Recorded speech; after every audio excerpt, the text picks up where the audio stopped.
Okay, we are live. Thank you, Milan, again for coming. Mushu's Collectibles. For anyone tuning in, this is his second appearance on the stream. Go check out his Instagram down in the description below. Also, his Instagram should have his link to his YouTube, right? Yes. Where you can see his vendor POVs and all that jazz.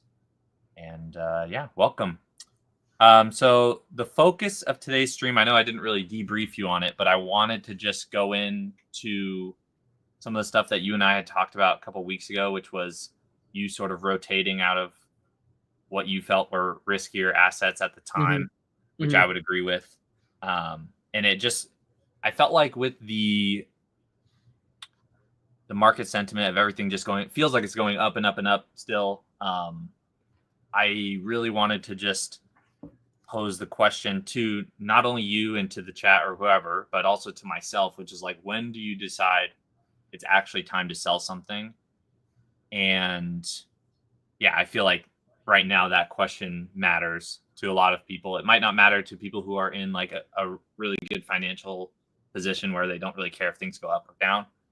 But yeah, the moral of, or the bottom line is, I'm curious, or the overarching question for the stream will be, at what point do you decide to sell something? And so I kind of jotted down, I was brainstorming before this. I was like, in general, what are some of the factors that cause people to sell? Well, there's personal factors. So like if someone needs cash for living expenses, they're overextended or whatever, or if they have like personal goals outside of the hobby, or it just feels like there's also just general fatigue from the hobby, which I feel like we're seeing now. And then you also have like market factors, which would be like hype cycles. I was thinking like illustration rares, or even what we're seeing with the megas and tag teams to some extent right now. Although I would say like the megas and early or like XY full arts to some extent, it's a little bit more justified because they're such low pop and scarce. But yeah, and then you also have like anniversary sets, like Celebrations, I know is seeing a really big push right now, and we have the 30th coming up next year. And then I was also just thinking like the broader economic market. So if you have like, if we're in bad financial times, someone might want to sell because of that. Right. And then the last thing I put, which was kind of interesting to think about, is that I know like some people have mentioned on their streams as well, is that like a lot of people usually wait for like this time of the year, like the summer low period, but we're not really experiencing that as much. It feels like, the macro conditions are pretty good in general, and demand is not waning too much. And ultimately it's really like I was mentioning before we started, which is I don't think Pokemon companies adding enough supply on the market to really keep people at bay. I do think this will change, but it's probably not going to happen as of summer 2025, which I don't know if that's a unique thing, but how do you feel about that in general? Just kind of some of the points I mentioned there, or do you think there's anything you would add that would cause someone to sell outside of those factors? I mean, maybe someone could also just think that like now's a good, like I wanted this to 2x, or I think it's overvalued or that sort of thing. But how do you feel about that? Yeah, I mean, I think everything that you said is like super, super justified. I think everything is correct. It's a really weird time we're in. I actually just had lunch with my old CEO at the company that I was working at, and we sat down and we were just talking about things in general, like on the private equity, like alternative investment in general sort of side of things, which a lot of people are thinking Pokemon's kind of the same thing. It's an alternative investment that's relatively uncorrelated to like the stock market, like stuff like that. And we're just in a period of like hyper growth. It's like every opportunity you're looking at right now is like paying off incredibly well, whether it's like real estate, whether it's stocks, whether it's like venture capital, whether it's Pokemon. Like anything you're putting your money into right now is doing incredibly well. And I know a lot of people are looking into that. And I mean, I don't know anybody personally doing it, but I guarantee you there's a lot of people taking out debt, like leveraging to get into, making money off of this sort of like, hyper growth environment. And that's the part that's really scary. It's like those people are probably in the toughest situation because like you're taking on debt and seeing everything go incredibly high and it's getting hotter and hotter and hotter. And at some point you have to sell because if you hold the bag and, something happens and, you're leveraging like debt to do it, you're going to be in an even worse situation. Right. So, there's a lot of that. I guarantee you that's in the market for like the higher end stuff. It could be like for ponchos, it could be for, whatever it may be. But, like to your point, everything is just continuing to go up. Like every summer, things are normally, like you said, they lull at some point, but there really hasn't been too big of like a noticeable lull. I know for like a very, very short period of time, we saw like ponchos dip a little bit. We saw like sword and shield dip a little bit, but like now things are starting to like get even hotter going back up. And, we have all the mega hype. Who knows if they're going to print those sets into the ground? Like there's just so much hype on it. Like I was looking at the Ancient Origins PSA 10 Mega Rayquaza EX, which was like 1,500 at some point, then it jumped to 3K and just sat there, and then all of a sudden it just blew up again. It's at like almost 8,000. So yeah, like everything is blowing up right now, and I just think you have to be responsible and just make your money where you can. Like if you're looking for a particular like IRR, if you're looking for a particular multiple and you see it, take it, because like we've been incredibly spoiled for so long with such a crazy market.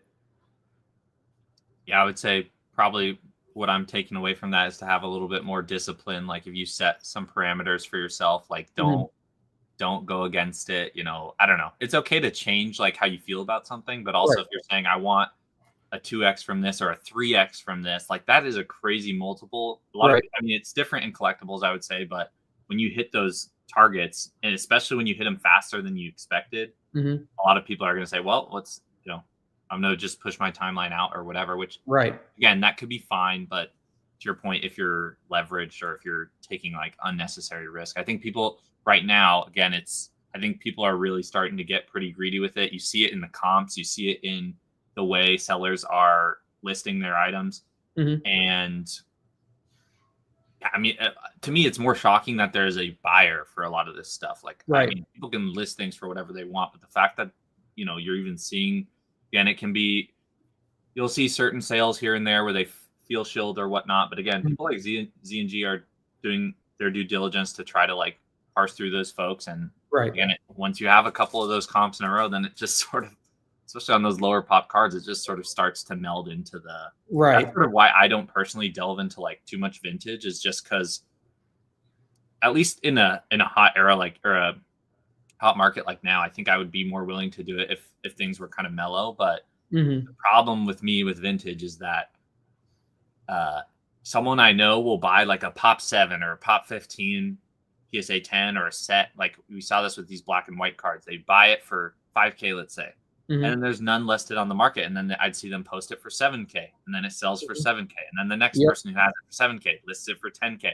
And it's like just this exponential snowball where it's not really, there might be demand for it, but there's just not enough sales data for me to where I'm like, I don't know. Yeah, I think in that low pop, like look, with how the market is, everything seems like an incredibly good play. Like you said, it goes from 5K to 7K to 10K, and there's only so many out there, like less than 20.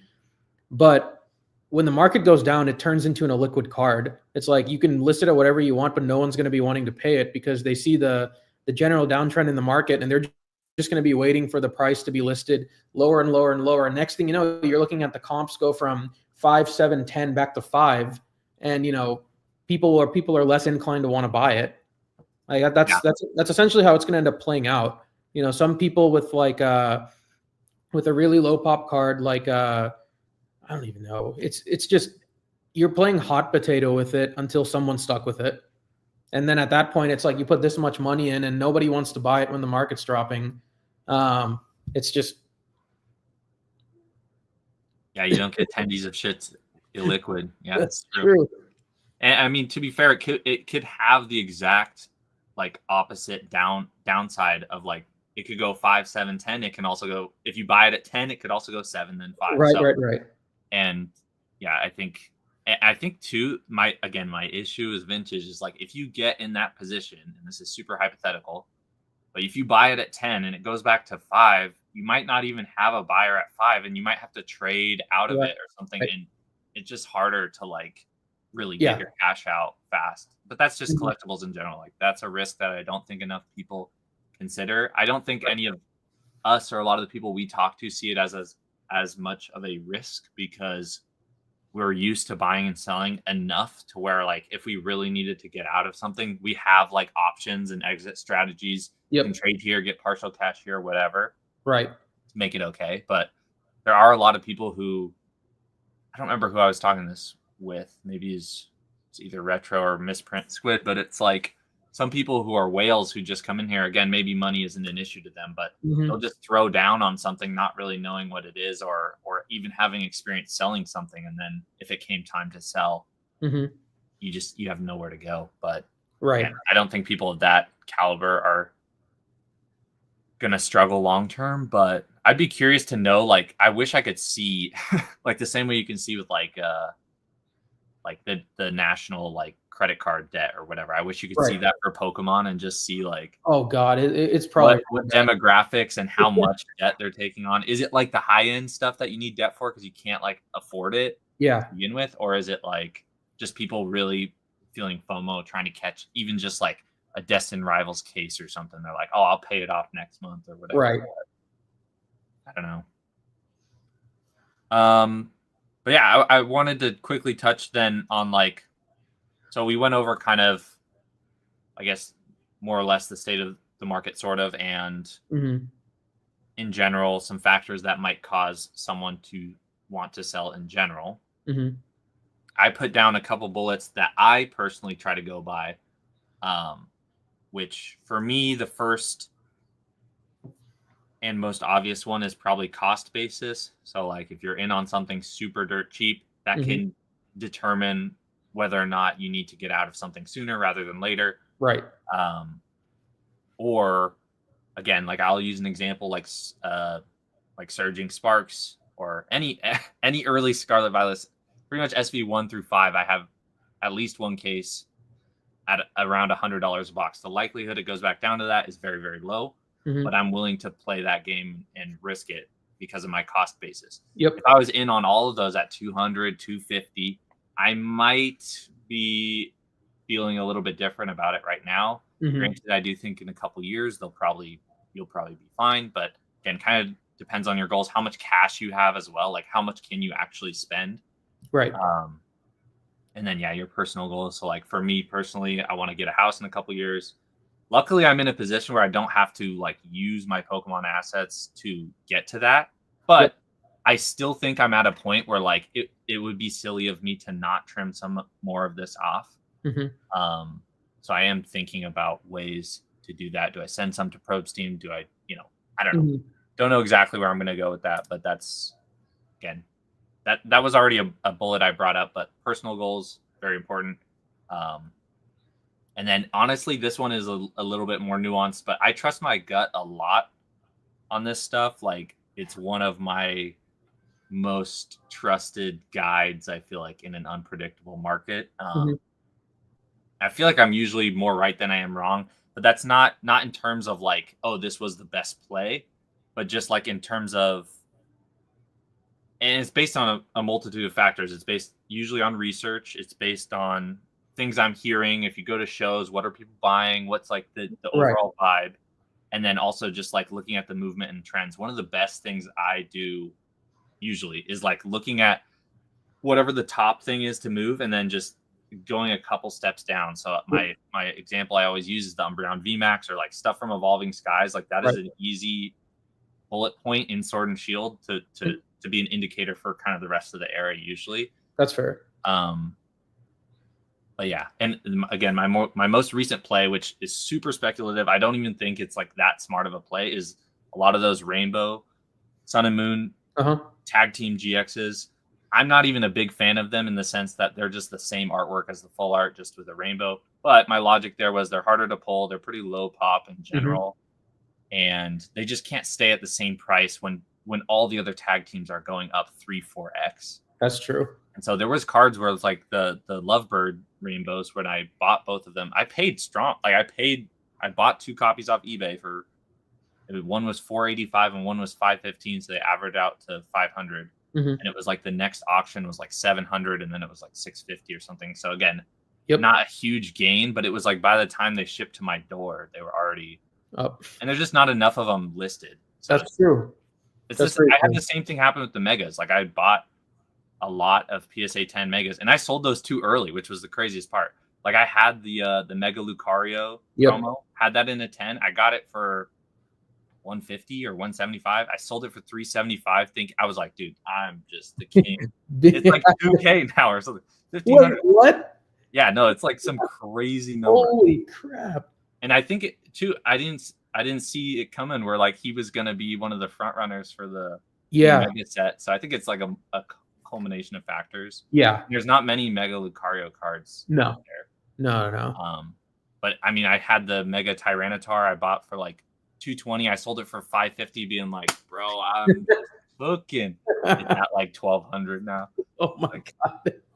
So I just like I set little indicators, but I'm always undershooting it, which is insane to say because you feel like there has to be an end to a lot of this movement, which there is. It's just like it feels like every week I have these conversations where I'm like, it's not this week, but it could be next week. Yeah. We'll check back in.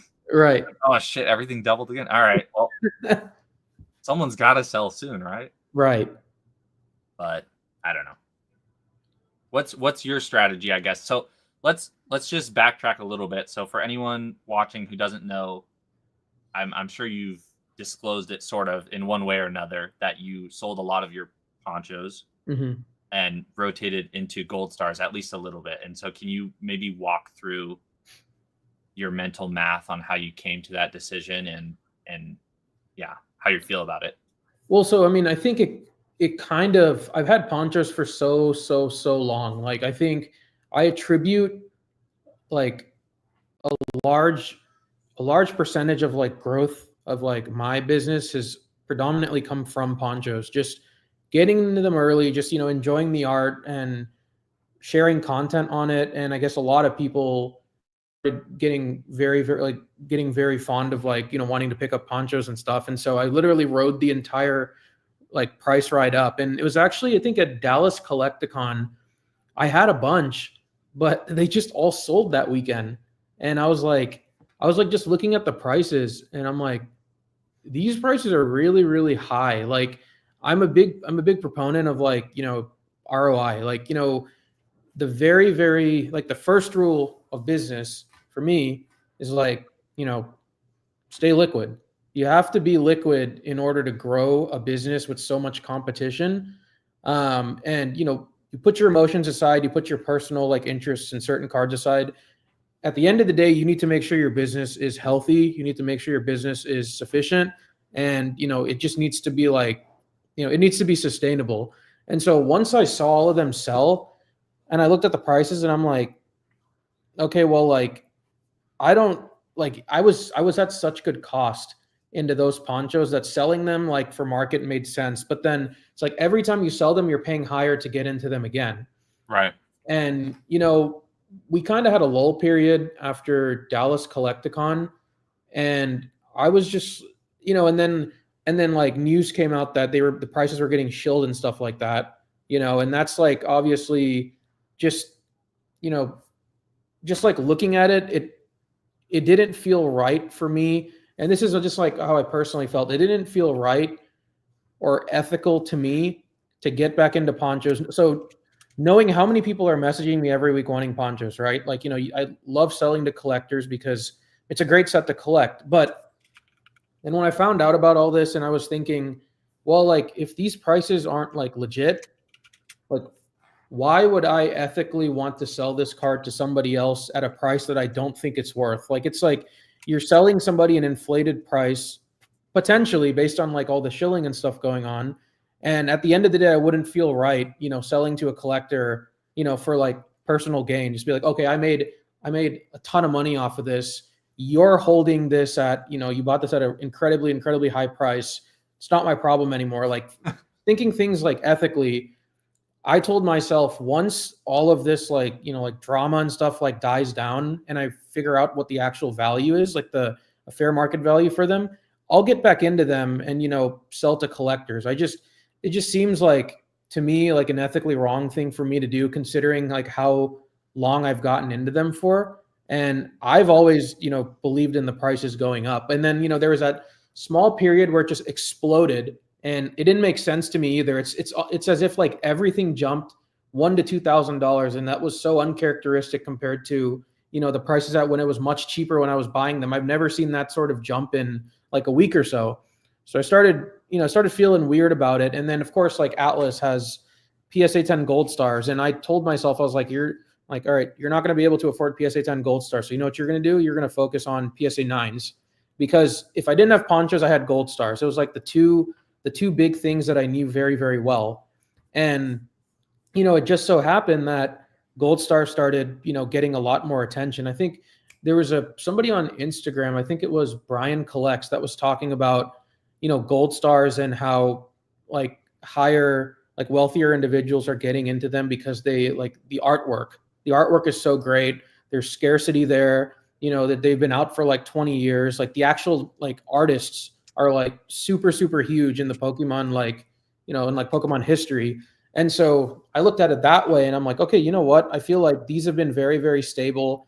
And if people are going to start getting into these because of like artwork and stuff, I feel like this is a great place to park money. And so I started buying into not tens, but I started buying into like 7, 8, 9, because normally the way things work is the tens jump because they're so low pop, and there's lots of demand. The tens are going to go up. 7, 8, 9s kind of follow suit as people get priced out of the tens. And so I started looking at things that way, and I was like, okay, the ROI here seems a lot better than all this stuff going on with the ponchos. Because I thought, personally, I still think like the whole set hits 100K. I don't know what happens after that. 100K is a big psychological number. But even now when we look at it, it's getting pretty close to 100K, right? Like for the whole set of like 9 of them. And including the half arts, like, yeah, it's probably close to 100K.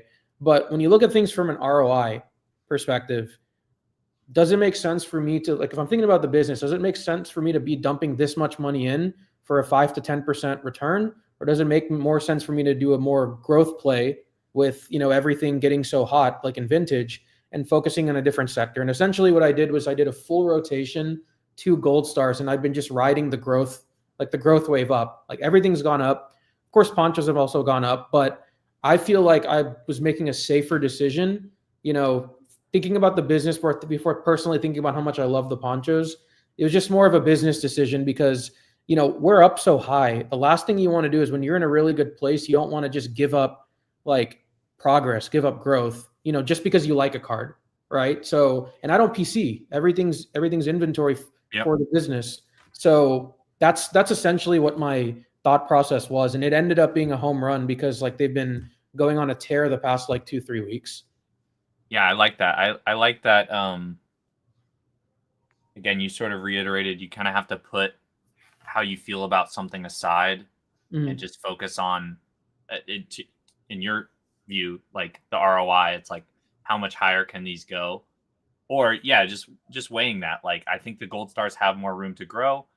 I think the ponchos are getting a little frothy in terms of like, shill bidding, and then they're still continuing to go higher even after. So I think that's super justified. And yeah, I guess I like the ethical, moral portion of it too, which again, maybe for a business isn't always the first priority, but if that's like what you're known for and that's your main squeeze, then I don't see an issue with that being like part of the reason. So I do like that reasoning. I did have like, I don't know how many people message me. They're like, do you think like ponchos are going to go down? Like, why did you suddenly rotate out of ponchos? And like I said, I built everything based on ethics. Like I have so many people that ask me questions about ponchos all the time, like on Instagram, and I'll have a full conversation and give them my honest opinion on it, because I feel like you have to be transparent and ethical in a business like this. That's like, there's so much greed in the market right now, in my opinion. And like money is really like the biggest thing for a lot of people. And I feel like everyone's kind of lost sight of like the fun and like the actual like hobby like enjoying the hobby and stuff like that. Like, don't get me wrong, like having them is so much fun and all, but like, having gold stars is also great because so many people, love the artwork on them too. And the great thing is, like, I went to New Jersey Collecticon and Orlando. Well, no, New Jersey Collecticon and Card Party. There were so many ponchos everywhere. Like, if you wanted a poncho, you could easily go buy them. And so, like, just seeing that there were like so many at these types of shows, I'm like, okay, well, if I don't have any right now, I know that there's plenty of good, like, good respectable people that people can buy them from. It's just, for me, I have to think about the business at this point. And, if I want to keep moving up, I have to make decisions that I might not emotionally like, but just from a numbers perspective, it's like, it's for the longevity of the business. Like, you move to the next thing. And whenever you feel like, gains are starting to cool down, you have to find the next opportunity. That's how it works until everything drops, which will obviously happen at some point. Yeah. No, what I was just thinking of too, which is super interesting. I guess I haven't really thought about it too much before, is that the ponchos, while they are, you can't even really say they're low pop, but they're It's low like pop 2000. in the sense that like everyone wants them, sort of. But what's interesting is that they're like vastly or mostly all tens. Like you don't really have that sort of 9, 8, 7 scenario that you were describing. You have some Right. nines, but it's mostly tens. Whereas Right. the gold stars 7, 8, 9. But the beauty of that is that if all of those can move in unison, then you probably are actually getting a better. Yeah. But I did mention this a few weeks ago. I think that gold stars are the most liquid type of card across all grades. So like even a PSA 1 gold star, I compared it to like a PSA 1 first edition or a PSA 1 shining. I think that the gold stars are like the most sought after, whether it's the artwork or whatnot. I don't really know, but it seems like there are much more people who are willing to hedge their bets. I did want to pin this one. So I have each Poncho Pikachu box sealed. I just don't want to sell because I don't need the money. Yeah, that's a valid reason not to sell. Also, I would say the sealed boxes, I wouldn't be as concerned about like the frothy nature of it. 100%.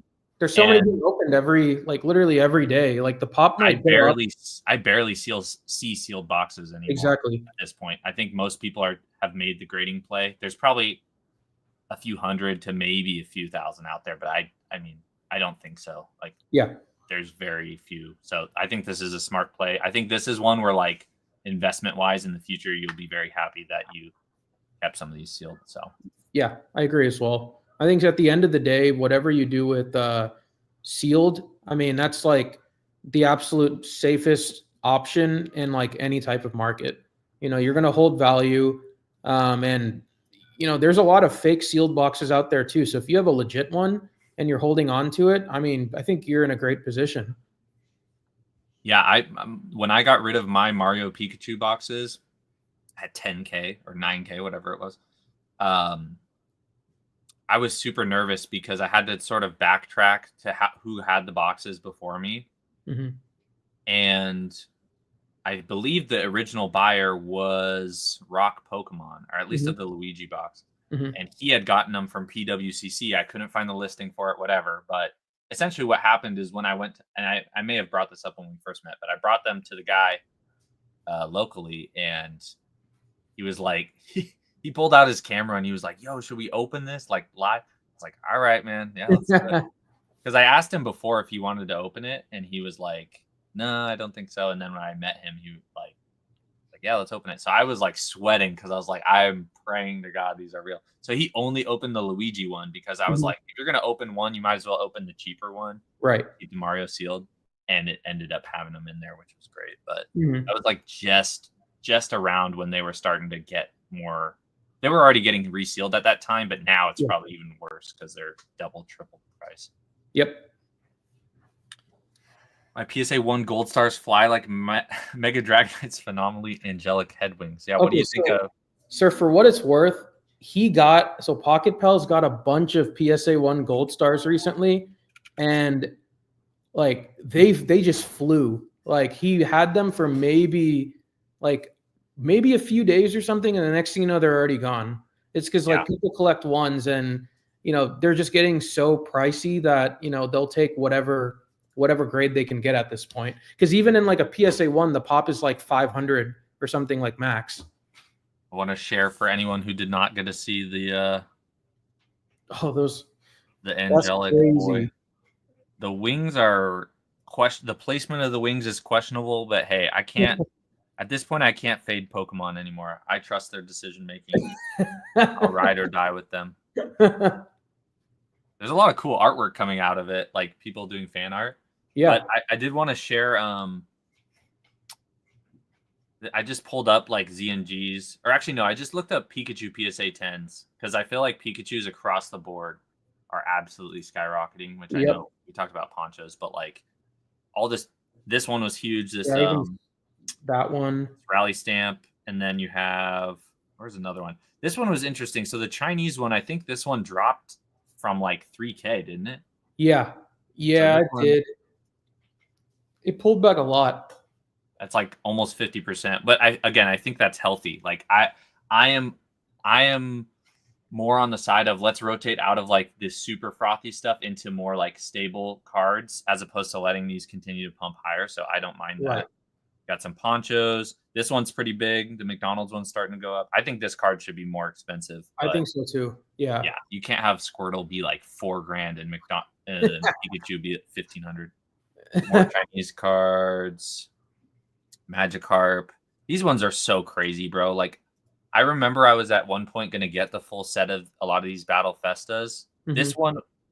This is the one that I'm always going to be upset about not getting. But yeah, this whole set of these Battle Festas from those years, 2015, 2016, 2014. I mean, you could get them for like $400, $500, $600 like a year or two ago. Now they're like $5,000. I mean, we should see another one next year, right? For the 30th. Did they announce another? They haven't, but I just figured like every 5 years. Yeah, you're right. Yeah, you are right. That will be interesting to see. Yeah. How exclusive that ends up being. But yeah, I mean, you could literally throw a dart at a dartboard with any Pikachu exclusive. I mean, most of them are Japanese exclusive, but Chinese, Japanese exclusive Pikachu, and you're up like a ridiculous amount. Right. So don't fade the exclusive artwork, I guess. All right, we're starting to get more of the snake cards, but I just thought that was interesting. I just wanted to look at Pikachu's a good indicator of the market, but all right, let's see where we're at. Winghead. My opinion on Dragonite. Placement of the wings kind of weird. If it wasn't white in color, it would be okay. Blue would be kind of cool. Yeah, I think the funny thing on the Dragonite was a lot of people were comparing its wings on its head to its wings on its back, and the back wings are like tiny in comparison. Let me see if I can find the photo. Wait, I'm going to share this again. I don't know where. I mean, you can kind of see it. Like, look at this. Look how tiny these are. Yeah, that makes no sense. I kind of like well, I don't know how I feel about the tail. I did see someone saying that like this. Who was it? Was it Pocket Pals? Someone was saying that it was like expected that Dragonite would get wings on his head because Dragonair has wings. Right. But this is a little crazy. This looks like the wings from Pit from Smash Bros. Oh yeah, that's true. Yeah, that's crazy. But actually, I do want to pivot really quickly. If you want to just go over the new leaks from the Mega Set, because I do think they looked really good. I put the Gardevoir as my background because I think this is the best looking. I think this is the best looking modern card I've seen in a while. I like the Lucario too, but I think the Gardevoir is gorgeous. So for anyone who didn't see it, which I feel like it's impossible not to have seen it, but they did. It was good to see that this card was an official. That's a nice not because there was a couple where they were getting hit with the fan art here, fake here. But that was good to see. Gardevoir, I think, is one of the best looking cards. It kind of reminds me of like, not like Ancient Mew, but like it has like almost like, I don't know, like a statue psychedelic vibe behind it, which I really like. Yeah. You know, the crazy thing about that Gardevoir, it's also like insanely playable. Like the best deck in TCG right now is probably Gardevoir EX, and this card's busted. That's what I was seeing was so many people when they announced the card, when they announced like the regular EX art, people were like, okay, so Gardevoir continues to be just a broken card. Right. Let's see this. Attack does 50 damage for each psychic energy attached to all of your Pokemon. So busted. Bro, what? I don't 360 HP. How does it? So that is crazy because it has like almost as much HP as Venusaur. Yeah. Jungle Dump. I can't believe we got a Jungle Dump SIR, bro. Mega Kang. This one's pretty good. I feel like they could have done a little better, but I like the comic style where it's the colors are amazing. Like this is gonna look so good in foil. And then Lucario, obviously, everyone's been saying, why does Venusaur always want the smoke? This dude's beefing with like everybody. It kind of reminds me a little bit like the game art Charizard. Oh yeah. When he fights Venusaur, yeah. Yeah. Well, and he's also fighting Charizard in the Brilliant Stars alternate That's art. right. Yeah, that's right. So bro is beefing with everyone. But yeah, I think this set will be good. I think it will be I think it will be a bit lower than people's expectations in terms of like I do think that you will be able to get this box at a more affordable price. Yeah. But we'll see. Maybe I'm wrong. I just don't think it has the Pokemon to really carry it like you're going to have with the Inferno X or the Storm Emerald or whatnot. But those are love all those megas. I think they did a phenomenal job with the artwork, especially if we're considering this like sort of a base set of this small-ish era. Right. I think they crushed it, so I'm hyped. All right, let's see what else. Wait, let's see the chat real quick. Yeah. I mean, dude, as soon as they make a Dragonite SIR, we're all going to put our feelings aside and be like, yeah, let's send it to 1K. Yep. Immediately. I know this is not Pokemon related. Any thoughts on One Piece TCG, especially exclusive promos? I sort of mentioned this in my last video, but I think what Bandai is doing with One Piece is like they've somehow figured out everything they did wrong with Dragon Ball and are solving it with One Piece in terms of keeping their player base and the collector base. And the exclusive promos they did with the Dodgers and Borussia Dortmund, they're that card looks like amazing. Yeah, class, perfect. You honestly could not have asked for a better collab and a better reaction from the market. So I think they crushed it. That Shohei Ohtani promo is one of the coolest promos I've seen. So I think One Piece is crushing it. The TCG and the anime still doing very, very well. So if I were to not be in Pokemon, I would probably want to be in One Piece. So yeah, I mean, I'm still not even done watching the show. It's just I stopped on like episode like 950 or something, like halfway through Wano. Yep. Not because didn't want to keep watching but because I was near the end at the time. So I knew the arc was nowhere near done, but there was only like 975 episodes. I was like, you know what? Right. I've watched 300 episodes in a row. I'm gonna go watch another anime and let this one like backlog a little bit, and then I'll catch up. And now it's like still going. I'm like, fuck. I'm like so far behind. Yeah. So like even when Gear 5 came out on the card, like I had not seen that in the anime yet. So I was like, kind of spoiled it, but whatever. Yeah, I can't wait to watch that episode. We're still too far behind. Yeah, that episode apparently like broke the internet, I'm pretty sure. So Red Bull Dragonite. Red Bull gives you wings. Yeah, Mega Dragonite SIR is gonna be big for sure. I mean, if they put that card in this set, we could have a different story here where like that's true. We might be having a pretty stacked set at that point. Right. I think it's fine the way it is. I just think we'll still probably see, I don't know if we'll see MSRP, but like definitely below what we've been seeing with some of the more recent sets. Definitely below Destin. There's no way it's above Destin. Yeah. Okay, I want to get your thoughts on Black and White. I know we've talked about it before too, but like, do you have any feelings about it? I think the whole black, white, red is pretty freaking cool. I've seen a lot of people post them, and it's just like all the reactions I've seen of people actually pulling them have been like amazing. I haven't seen a video of the Victini get pulled, but I've seen copies of it. Yeah, I had like two friends off Instagram just pulled one, and they were like so hyped. It just looks so cool. You know. Yeah, you want to know what's crazy? I didn't realize I was gonna make a post about it, but I guess So I'm gonna pull it up on TCG Player, but I guess there's 2 variations of the Victini. There's one in each set because you can pull it from either ETB. So Right. they're actually different card numbers despite being the exact same card. Wait, Nothing really? about Yeah, I'll show you right now. That's It's crazy. nuts. I was like, bro, and they have different prices too. It's like fucking it's ridiculous. It's kind of like with the how you have like the journey together, like enhanced versus non-enhanced. So let me share. This is like we've probably lost so many people at this point, but I don't really care. So this is Black Bolt. Okay. You have Victini number 171 out of 86, which you can see card number 175 or 171. If I go to White Flare, it's card number 172. Interesting. And it's genuinely has a different card number printed. That's crazy. Yeah. So I don't know who at Pokemon on the QV side is like, yeah, this is, or QA side is like, yeah, this looks good. Send it through. But I don't know. I think the set's cool overall. I still think it's too juiced up for my liking. Yeah. But I mean, the Reshiram, the regular Reshiram EX is coming down 225.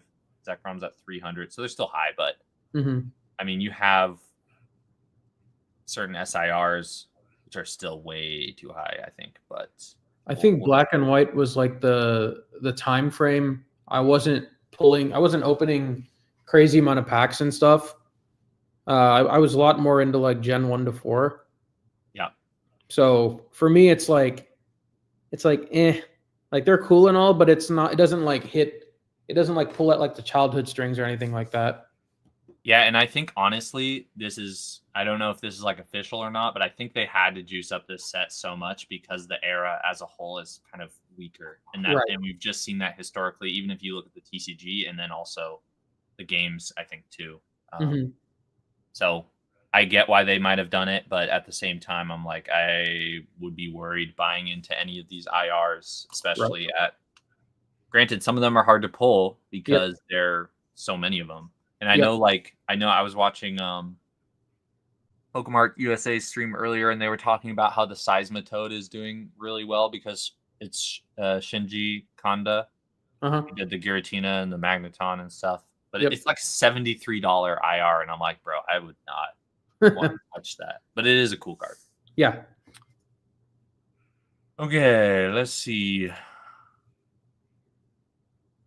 You don't cop a sequential 171, 172 pair, PSA 10 pair, and let it sit in your case for months? Are you even a slab lord?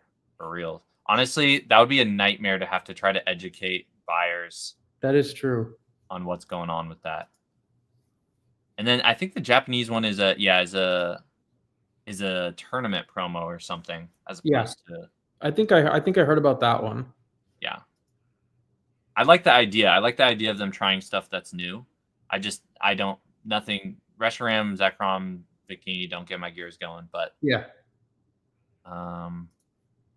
Any thoughts on the tag team Reshiram and Zekrom now that Black Bolt came out? Room for growth? I mean, I think this card has already seen a huge move, just not only because of the set coming out, but also it's a tag team, and those have done. I think this is like a $2,000 card right now, but let's see how much the raw is. Yeah, last sold 325 on TCG Player, so it's still pretty expensive. Still up 20% in the last 3 months, 78% in the last 6 months, 240% in the last year. That's a really good performance for Black and White, in my opinion. Less than $100 a year ago. No, I'm talking about the tag team. Sorry, I'm not sharing my screen. This one. Yeah. Oh, okay. Yeah, I mean, the set's great too. Like the boxes are still going up. Yeah, so there could be a little bit more room, but no, and it's from Cosmic. I like Cosmic, so that's a good. Yeah. Granted, I have zero exposure to Cosmic, but great set. So, do I think it has room to grow? Sure, but do I think there's probably better plays out there still? Probably. Yeah, I mean, even when this card was hitting like 1,300, 1,400, I thought it was too expensive. And so now when it's at $2,000, I'm like, all right. I don't know if I'm the right person to ask, but Haven't seen any yet. My card shop only had ETBs because someone traded it for his PC ETBs. Oh, like the set? Yeah, I've heard that it's. I don't think it's short printed, but like I don't think enough has been circulated through the system. But I think the ETBs are like $90 or something. Mm-hmm. That sounds about right. And we got our first Megas to the Moon comment, so that's good. Okay, is there anything you wanted to talk about or anything you've been seeing recently that you're... I know we talked about ponchos and just buying and selling in general, but I didn't write too much more stuff down, but we can take this wherever we want to go. I think ZNG's got some crazy auctions coming up this week. Are they on his eBay? I think they posted it like a video of them. Oh yeah, I think. Oh yeah, let me pull that up. Like it's gonna be an absolute crazy Sunday, like slate of auctions. There's like a Gold Star Latios 10. I think there's a first ed PSA 10 like Shadowless Charizard. I think there's also a I think it's someone I know, the Black Label Japanese base. I think I know the seller of that. He like recently graded it. So yeah. Let's see. The Phantom Forces Gengar EX, I think. So for anyone curious, this is what Milan is talking about. Oh, that GIF says it all. Yeah. There we go. So you have a first ed PSA 10, PSA 10 Japanese Crystal Lugia, PSA 10 Crystal Zard, PSA 10 Shining first edition, CGC 10 Pristine Ponchos, Black Label Japanese base. That's a banger. PSA 10 Charizard EX. That's a banger. PSA 10 Legendary Collection. PSA 9 Rayquaza Gold Star. PSA 9 Charizard Gold Star. There you go. Oh my god! I didn't even watch the whole video. I didn't realize. Yeah, those are all bangers. Yeah. PSA 10 Auto 10 Giovanni. Yeah, this is crazy. Dude, we're still not done. The consignment fee this guy is collecting is absurd on these. Oh yeah. Cards. Like it's, I mean, it could be like 1% and he's still making like ridiculous. Yeah. So that's amazing. I'm excited. Should be a good next week should be a lot of fun to watch. Yeah. And that's the craziest part too, is like he took a break like during the bull market. Right. And like he's just like, all right, we're back in business now, and just comes out with the heat. All right, let's see.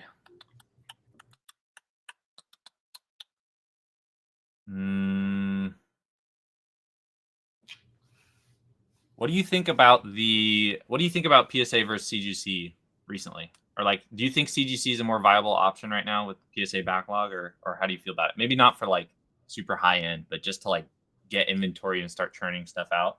You know, the thing is, like at shows, people just pay less, like percentage wise, on CGC. I've seen a lot. They were to clear out more than one slab, you mean? Yeah. Like, I mean, if you're paying 80% or so, or 85% on PSA, I feel like at shows vendors are paying less on CGC just because they know that more than likely it's going to take a little bit longer to move. I do think though, value-wise, I think there's a very big price disparity between CGC and PSA, and I feel like over time, like a CGC 10 versus a PSA 10, like I know CGC 10s like are necessarily not PSA 10s, but you know, if they get better like quality control or something, I feel like the price gap is going to shrink. Well, and they used to be strict. Like their pristines, I remember when they were the blue label, it was like harder than, it was like a black label almost. Right. And then since then, I mean, like I've seen like CGC 10 Gold Stars that look like PSA 9s. Right. Sometimes maybe even like PSA 8. But I feel like at some time, like the price gap is going to get smaller. And I feel like that's just going to come with seeing better quality control. I just don't think it's there yet. But I know there are people like in the market that are buying CGC 10s because they think that price gap is going to shrink at some point in the future. So they're just going to buy it at a relatively good discount compared to PSA 10 and just hold it. But like just actively buying it, I know PSA is backlogged and stuff, but you know, if you're grading it to sell, I'm pretty sure most people are going to still opt for PSA and just wait rather than get into something that most people will value a little bit lower just because of, the company. So I will push back on that and just say my one thought recently that I do want to try and experiment on, because I just got a PSA sub back. I posted on my story a while ago with just alt arts that I think they were overly harsh on some of the 9s. Yep. And I'm wondering if there's a case to be made, especially with the backlog times. Cross it. CGC is pretty fast, to cross clean PSA 9s to a CGC 10, because there is still a bit of a premium, right? About 20-30% on a CGC 10. So I was looking at like the Brilliant Stars Zard, for example. I think it's like 220 in a PSA 10, but it's like 320 in a CGC 10. Interesting. I'm like, dude. But the one caveat to that, is like it's definitely not as liquid. And to your point, buying CGC 10s might not be the play. But I was thinking if you buy, because pretty much what's happened is the opposite. So CGC has gotten less strict, gives out more 10s, has barely any premium compared to like a PSA 9. It's not more expensive than a 10, except for the pristines. And then PSA now has gone the other way, where they've become more strict. Right. So a lot of their what used to be 9s or what used to be 10s are now 9s, and they're very strict on centering in some cases. But for other, like I've noticed for like tag teams, they still have no idea how to grade centering on tag teams. Yeah. And on like all the alt arts, they're very, very aggressive. I have seen an uptick at shows of CGC 10 like vintage, like gold stars and stuff, because like they're grading so hard. Yeah. You're better off getting a CGC 10 instead of like a PSA 8 or 9. Yeah, I was thinking about that too. There's someone I follow, Wise Whalmer. He has like the craziest vintage CGC collection I've ever seen, and he's someone who like constantly gets in massive collections of raw near mint vintage, sends it to CGC, gets mostly 10s. It feels like he probably gets a lot of 9s, 8.5s, but those CGC 10s, especially of those like EX era cards, they still go for a decent chunk. I do feel like a lot of those PSA 9 EXs for the longest time have been like underpriced. I think they're maybe correcting a little bit. Yeah. But I think he was taking a lot of those types of quality of cards. I think he had some sort of falling out with PSA, and so he's just been grading with CGC. But for a lot of vintage, it can work out. I do think that price gap will get closer. Like it'll close a little bit, because I saw some like statistic that like China and Japan is grading like a crazy amount of CGC right now. And so I feel like if they're grading more CGC and there's more CGC demand, then I feel like that's a way to get the price gap to close a little bit. Yeah. That's an interesting thing too. That, I mean, it's not directly what you're saying, but I was thinking about also, because Retro mentioned it. I forgot that PSA opened a facility in Tokyo now. So he was pretty much saying like your first to market plays on Japanese like don't exist anymore, because right. That's true. But I was thinking about it too, where it's like, then do we just have like more Japanese getting graded, or I don't know what I should check gem rate to see like what the top graded stuff is right now. Gem rate is such an underutilized tool in my opinion, like to gauge even the pulse on the market. Like what is, like when a new set comes out, obviously it becomes like the most graded thing, but you still see like 151 Charizard, gray felt hat Pikachu, like those are still being the most graded stuff. But yep. Gyarados hasn't gotten a lot of love since XY, due for an SIR in the Mega Block. I agree. And Gyarados in the last like couple months has become one of my favorite Pokemon. I regret selling my PSA 6 Shining Gyarados that I graded. I really like that card. And the Gold Star Gyarados I think is one of the best Gold Stars too. So Gyarados definitely long overdue for some love. I don't think there's any there's no IR for Gyarados and Scarlet Violet, right? They have the Misty's Gyarados staff pre-release, I think. And then they have a Magikarp. The Magikarp's the big one, I guess. But no Gyarados. Yeah. I would love a Mega Gyarados SIR. Although I'm actually not that big of a fan of Mega Gyarados. He looks kind of chunky. But they did a good job with him in XY. Like, they made him look sick. So yeah, hopefully they can still do that. I don't trust the graders with the heightened grading demand. Yeah, that's a good point. Okay, so I met up. So we were playing basketball last week. Some of the vendors in DFW, and one of them brought up like a recent sub of just like full arts and stuff, and everything looked like a PSA 10, but PSA gave like everything a 6. no creases, no like whitening, no corner, like no dings or anything. I was like, these are all 10s, and they gave everything a 6. Like everything was like 12 cert. I was like, what the hell is going on with this? Like, Hmm. are you getting a disgruntled grader or something? Yeah, Because the annoying thing about that is I don't even know how you'd follow up in their customer support without right. paying more to like reset or like I don't know. I've had bad experiences with like trying to dispute grades. So Yeah. that just like it know. was every card in the sub or like most. I think it was all of them. It was like a Are you saying like full art like trainers and stuff? no. It was like full art Pokemon. I think Oh, there were okay. a few alt arts in there, but I just looked at them and I'm like, no, these aren't 6s. Like, what did you do to get them to give you a 6 on everything? Yeah. Would you guys agree that small subs is better value than big send-ins due to the time of submissions? 10 days compared to 3 months is huge. Considering the market right now. Are you talking between PSA and CGC, or I don't think there would be any difference in time grading.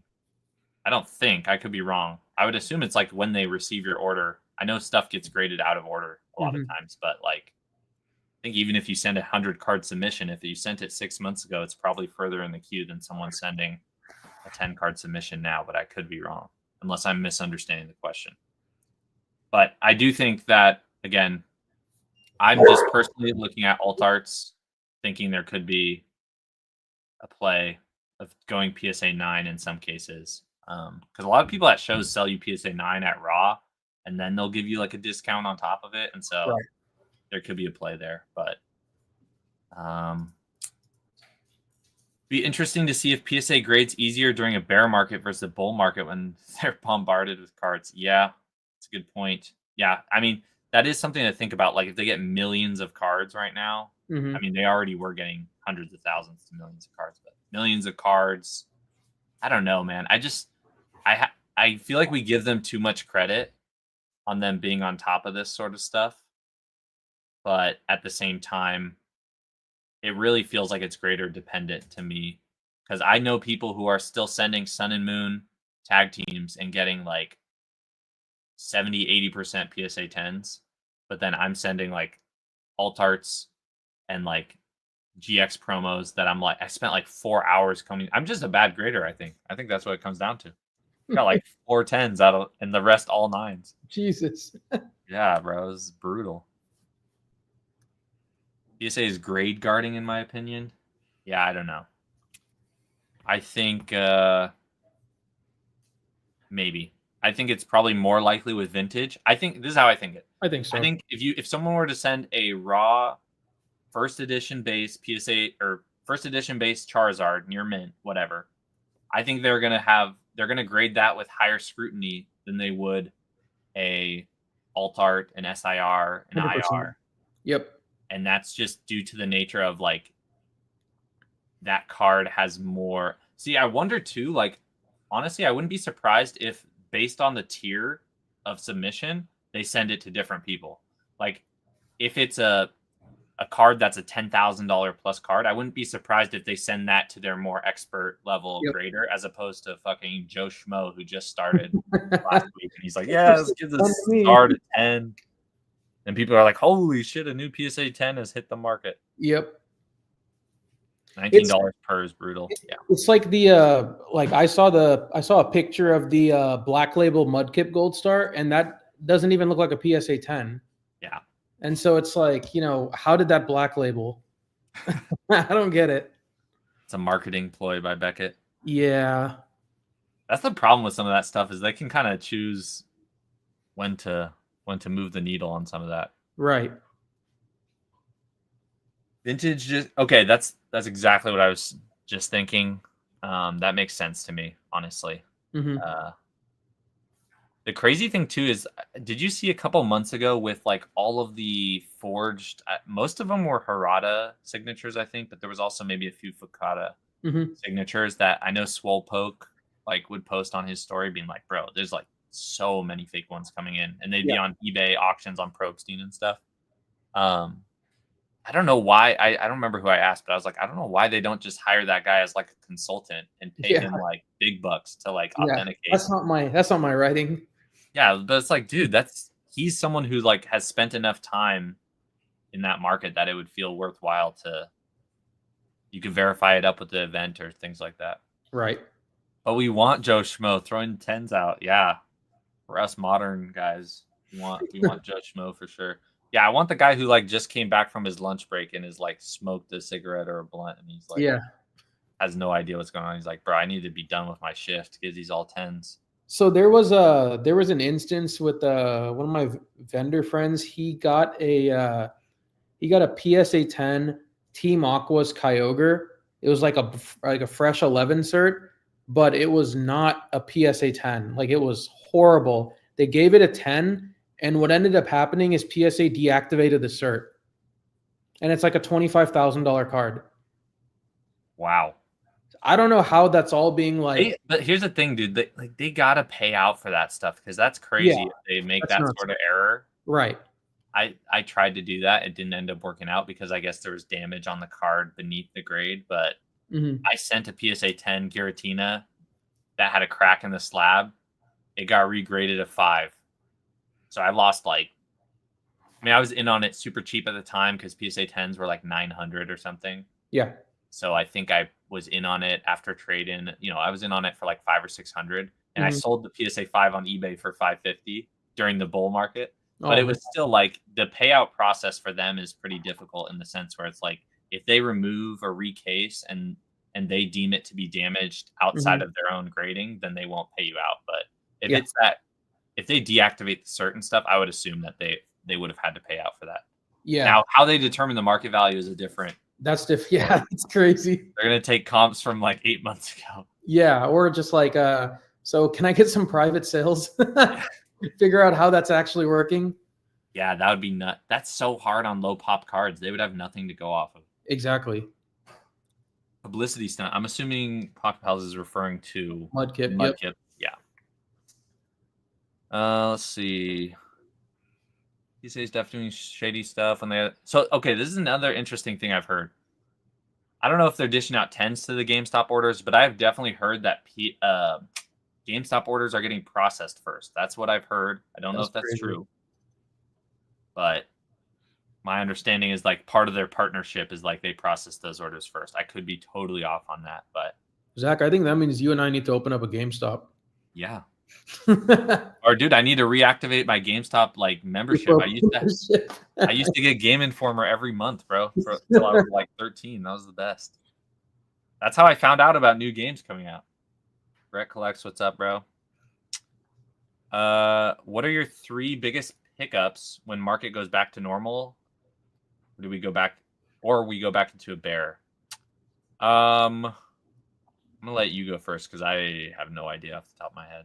I only have 2. Well, actually, I have 3 that I think actually buy and keep. So first one would be Mario Poncho Pikachu PSA 10. Second one would be PSA 9 first edition Shadowless Charizard because like that's just one that I feel like I've always wanted. I mean, I don't know what the price would be in a bear market. I mean, if it were to drop to like 20K or something, I'd 100% buy one. And the biggest one I would definitely buy to hold like probably forever would be PSA 10 Gold Star Rayquaza. Like I've been wanting to buy one, but like in this market, like it doesn't make any sense to go like, go out and buy one or like trade like half your inventory for a copy because at some point things are going to go back down. You just have to wait for the golden moment, try and find one. Yeah. If it were me, I really don't know because I haven't I've been through the COVID boom and bust, but I wasn't like buying too much. I didn't like fully understand like where I wanted to be in the hobby until like the end of 2023, pretty much. Which was I was buying just Scarlet and Violet because I felt like it was undervalued, and I felt like the momentum would catch up, or rather, I felt like I had seen it happen with Sword and Shield, and so I was like, this is going to happen again.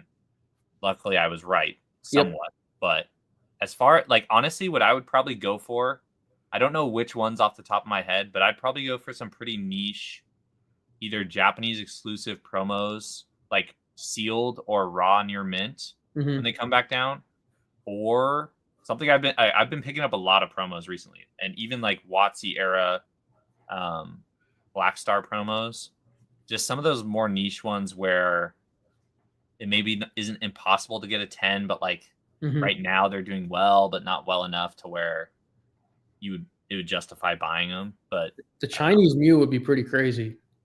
Chinese Mew, I mean, I don't know. If it went back to 3K, Yeah. if that even happens. yeah. Let's see. Also, let me think of one.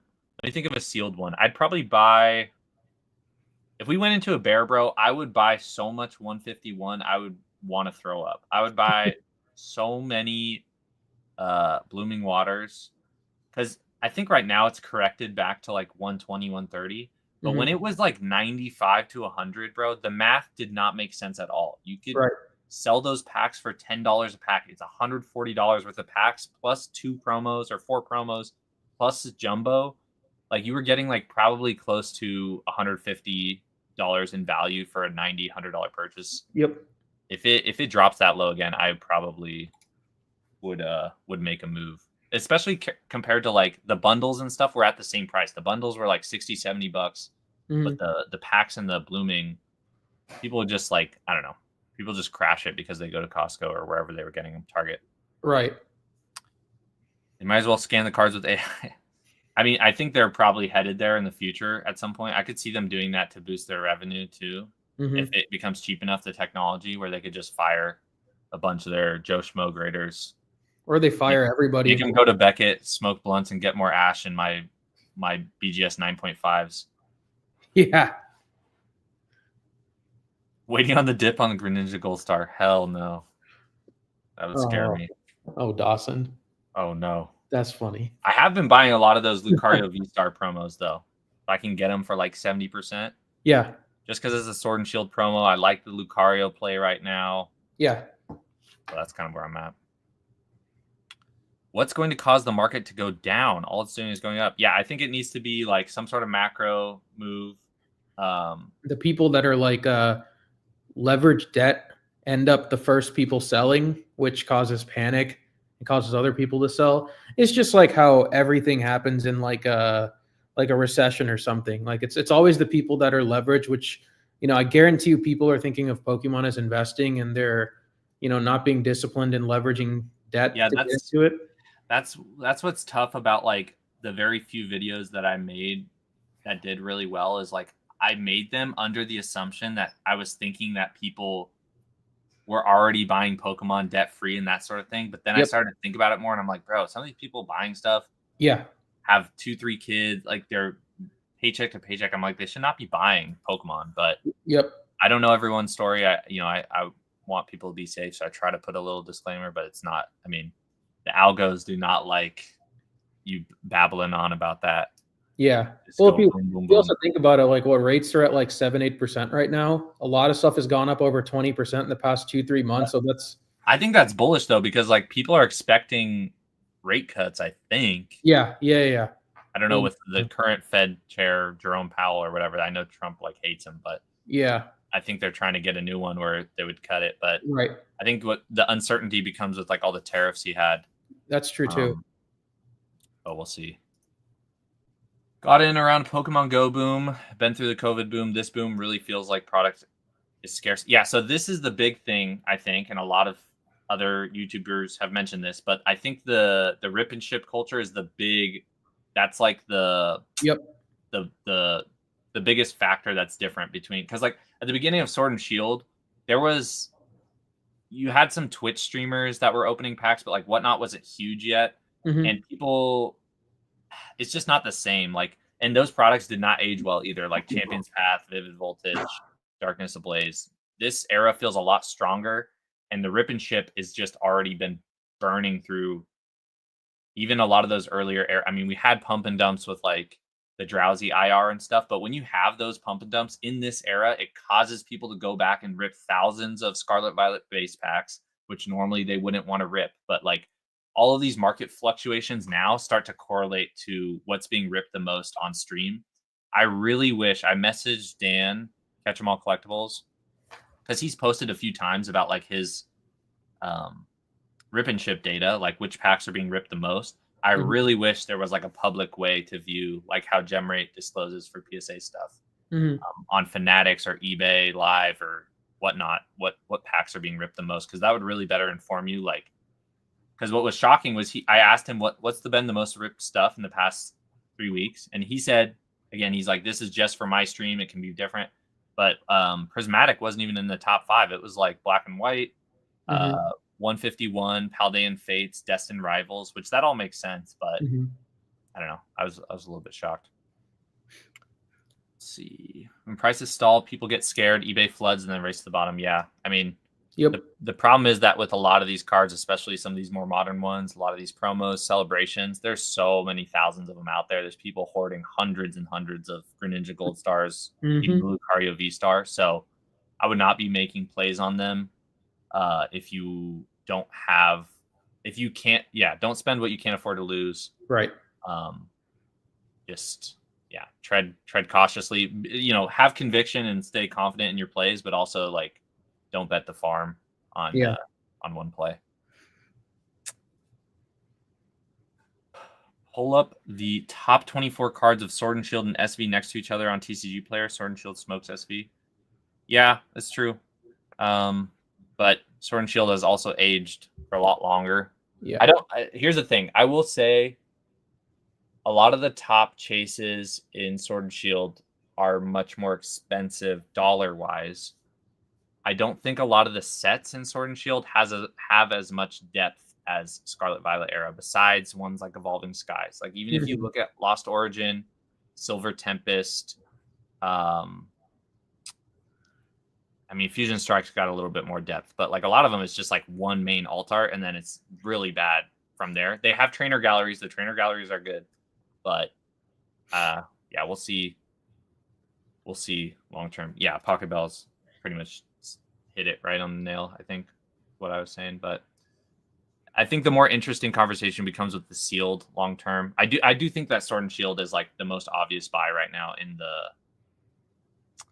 in the sealed department, probably, because you can't have these Scarlet Violet boxes hitting almost 300 in some cases. I mean, bro, Paldea Evolves like almost $400. Like, I think Rudy brought up that point where he was like, he compared Destined Rivals to Silver Tempest, but he was like, bro, you cannot have the newest set release be borderline $300 and you have Silver Tempest at 360 or 350. It's like, that doesn't make sense.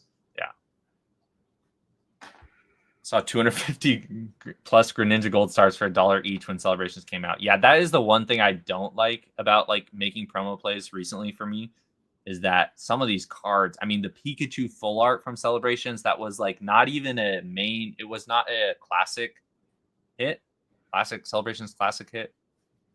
It was like one of the bulk cards that you could get for like 50 cents or $1. I think it's like $4 or $5 now. Wait, are you serious? Yeah. The regular full art, red cheeks or yellow cheeks, whatever it is. So, which, honestly, I should have thought about that more, because that was, I mean, an ode to base set. So let me see. I actually bought like at least, I have them upstairs. I bought at least 2,000 to 3,000 of those and put them in like ETB cases. I need to go find those and just dump them. Bro, yeah, they're literally last sale $4. There's hundreds of them have sold $4.50.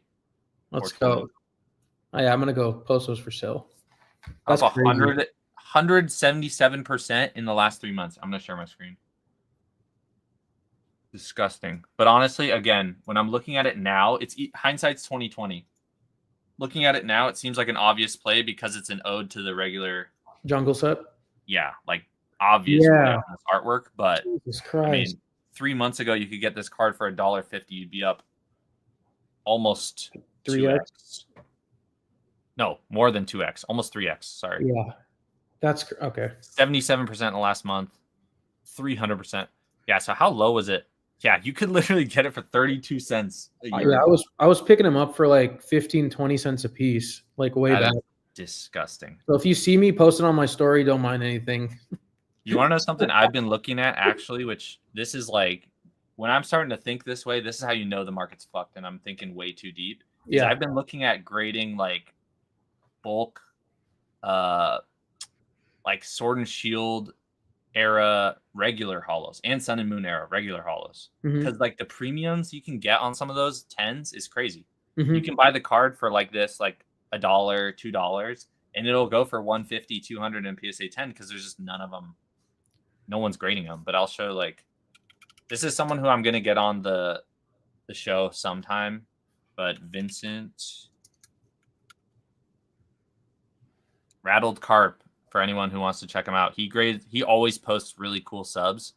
He has a lot of vintage PSA 10s as well, but he's graded a ton of like Oh wow. Sun and Moon and even Sword and Shield and XY era regular hollows and black and white. And just seeing some of them like made me appreciate the artwork so much more. Like some of these, like look at this Deoxys. I've never even seen this card before. This That is is like a pretty full cool. hollow, but like Yeah. they look awesome. And he grades a ton of them. It's like it's like the exact same thing we were thinking with all the mid-era hollows. Yeah. All the low pops now. Yeah. Yeah.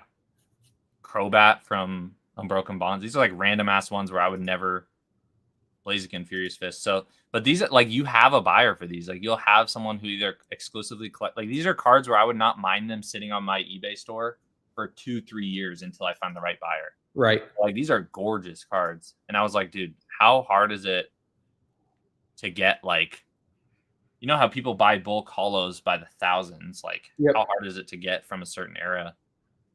This card's sick. I had never seen this before. That was playable too. Oh, really? Yeah, I think the ability. Yeah, so anyone who doesn't follow, well, first go follow Mushu. Mushu's Collectibles first, but Rattled Carp, he posts a lot of cool regular art PSA 10s. Okay.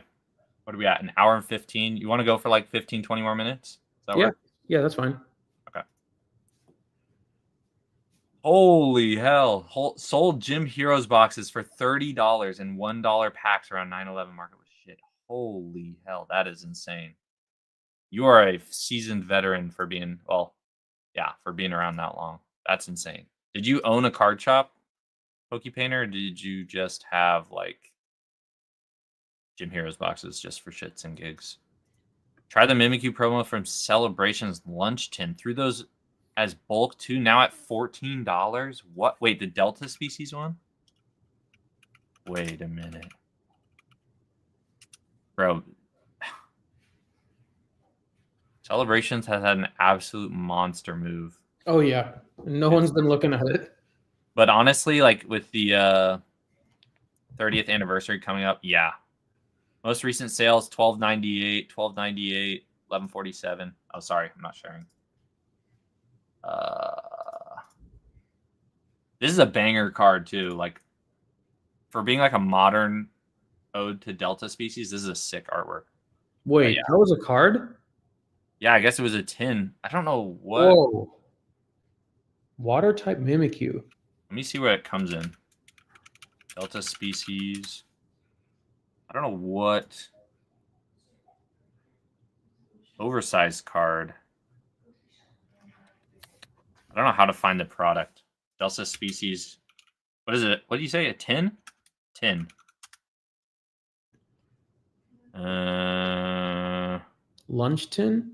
Oh, isn't it at the top? I think I saw that little lunchbox, the fourth pick. Oh, this? Yeah. Oh, yeah. So it comes with okay, I remember now. What? This comes with the Toxtricity, Hydreigon, and Dragapult. Interesting. I bet you these are hella expensive now, though. Oh, because I remember these were like $30 or something. $30-$40. They're probably pretty expensive now. Lunch tin, yeah, sorry. No, I traveled the show circuit selling sports cards, Beanie Babies, diecast, NASCARs, etc. Usually mall shows back then. Interesting. Pulled that Slow King recently and graded it, but it came back in 8. Yeah, it's definitely. I don't think it's easy to get some of those Sun and Moon hollows, but I've been thinking about seeing if I could put out a Facebook buy post about just being like, I will buy like 1,000 Sword and Shield hollows for like $20 or whatever the rate is. I don't know what the rate is. Probably more than that, but just to take the risk because that's how like. But my point was like that's how you know the market is like shit right now in terms Yeah. of like I'm getting too ballsy with the plays. Okay. Remember buying Sealed Gym Challenge first at Ed Box 400 in 2010. Yeah, I don't have any stories like that, sadly. My best that I could think of in terms of just like having something that I got for cheap was again my trade of Metazoo into Pokemon. I got a BGS 6.5, I think. I have it on my Instagram. Mm-hmm. Espeon Gold Star for like $1,500. $1,500 worth of Metazoo. It's worth like 10 cents now. Let's see if I can find it. That was probably the best. Dude, I used to actually have cool shit when I was actually a collector. Now I'm just I don't have cool shit anymore. So this was my first Pokemon card I ever had was the BGS 9.5 Groudon. Whoa. I don't remember what Metazoo I traded for. It has a swirl up here too. This was a banger. 10 corners. 10 corners. No, 10 surface. That's even better. 2021, September 16, 2021. I'm an OG, bro. Yeah, BGS 6.5. Espeon Gold Star. This was probably my best trade at the time. Oh, wow. Non-personalized Arita. I got a EX deck tin, bro. I was rolling in it. Oh, you had the Mega. This was my biggest L. I crossed this to a PSA 10 and sold it for like $450. Oh my gosh. In 2023, bro. Not even like barely 2 years ago. Had a couple gold stars. Nice. I think I traded Dragon Ball for those. I had 2 ponchos. These were the only two I wanted to PC.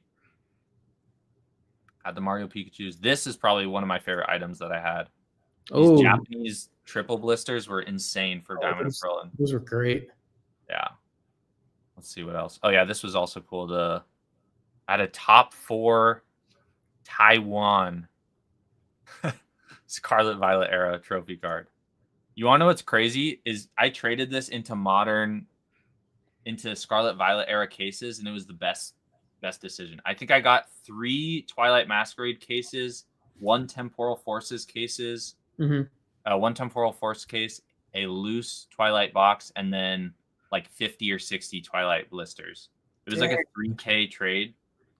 My biggest L though was what I traded for this was a Poncho Carp plus like $800 at the time. The Poncho Carp was like 2K, I want to say. Yeah. This was my big whale play I did last year. I remember you talking to me about that. Yeah. Yeah, if only I kept all of them, I would actually have some money. Boxes. All right, that's enough show and tell. Let's look at Mushu's Instagram. Oh no. Let's see what's been going on here.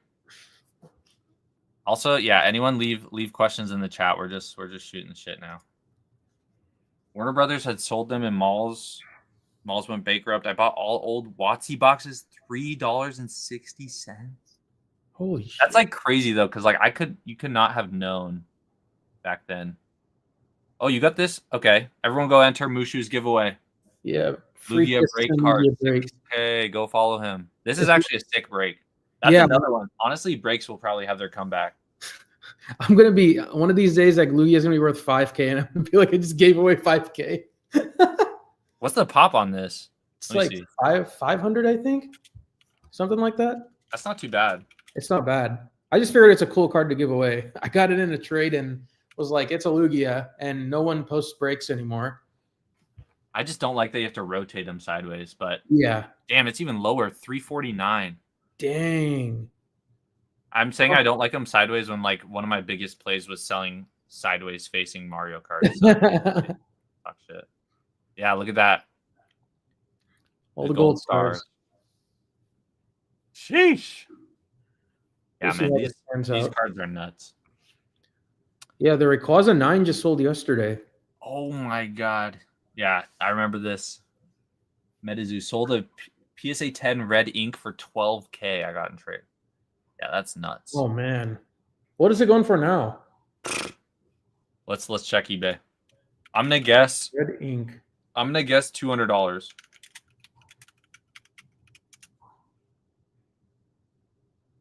Let's search by lowest list.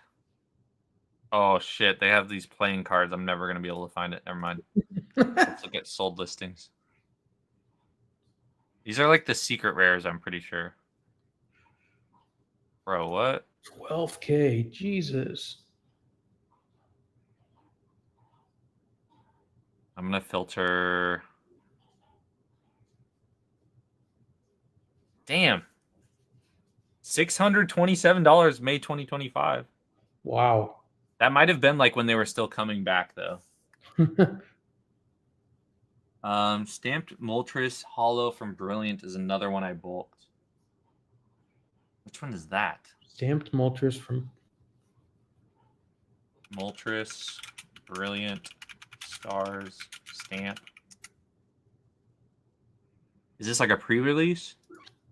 Damn, that is a gorgeous card though. That is a good looking card. Who's the artist? Shinji Kanda. We should have known. Well, there you go. Honestly, $7 is not. I feel like that's not too bad if you could get a 10 on this. Yeah. Yeah, Moltres has some sick cards. I just like I get scared when I start to get like that niche where they have like the stamps and stuff because I'd rather just get like the regular. I mean, maybe they don't have a regular version of this. It doesn't look like they do. I low-key fuck with the break cards. Okay, let's look at break cards. That's what we're going to do now on these streams at the end. We're going to start just looking up live cards that people want to look at. Pokemon. Let's do Pokemon Break. PSA 10. Yeah. A lot of auctions. The only thing is that like a lot of these, there are some cool ones though. Like, look at this. Is this Japanese or English? Okay, this one's Japanese, but this Yveltal looks sick. Oh, that looks crazy. Let's see. Okay, let's see if we can find some English comps. Okay, those are best offer. Ninetales for 70. Those are all the Rayquaza breaks. Okay, the problem here is that these are all going to have the word break in them. Yeah, there's a Lugia that sold on July. I think it was $250. Best offer. Steel. Ooh, is that real, bro? There you go. Xerneas, 125. But here's my thing. Like, the regular holos sell for as much as, like, the break cards. But they will have their day. Like, honestly, what it comes down to is, like, Pokemon investing, collecting, whatever, is, like, which one you think is going to reach there first. And, like, or whether you're willing to hold it. Yep. It's like a Nidoking PSA 10 for $60. Like, I wouldn't mind sitting on that. That's cool. Yeah. But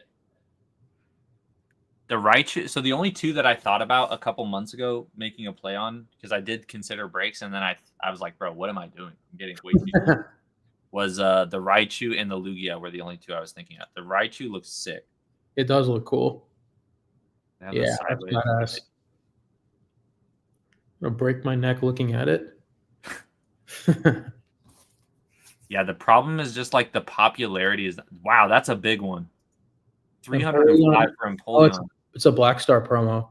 Oh, that's pretty cool. Yeah, I've never seen this one. Can I rotate this, bro? God damn it. That's a nice looking card, though. Yeah, that is a banger. Yeah.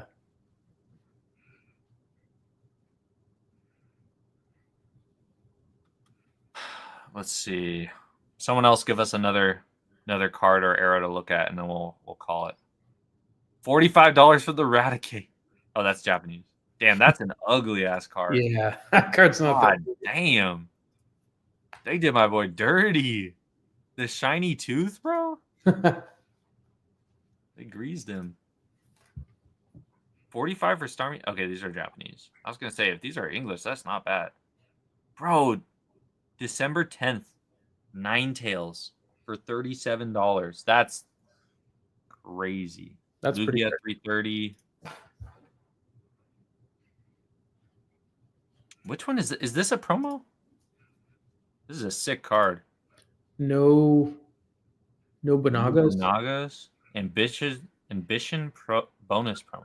That's I wonder if this came out in the Dragon Vault maybe for English. Oh, could be. Probably wasn't a promo. My champ's pretty ugly, not gonna lie. The Zoroark with the reverse back is pretty expensive. I also like the Marowak. Let's see those. Zoroark. I think we saw one. Zoroark break. Yeah, this one's pretty cool. Yeah. I think that one was playable too. Oh, really?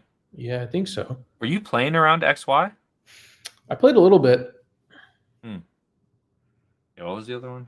Marowak. Marowak low-key goes hard. He's just like out trumped by like a lot of cards. Yeah. Or a lot of Pokemon. But like vintage Marowak hollows are really cool looking usually. Like a lot of the Delta species and stuff. Yeah, this one's sick. Bro's like chucking the bone at you. Breaks are low-key hard to like. Yeah, that's how I feel. Like I'm really, when I'm looking at them, I'm like really feel like I'm stretching it. Yeah. But I think it's a cool concept. I just don't think they executed well at all. Yep. Ash's Pikachu SM108 through SM114. Are those the ones where they have the same or very similar artwork?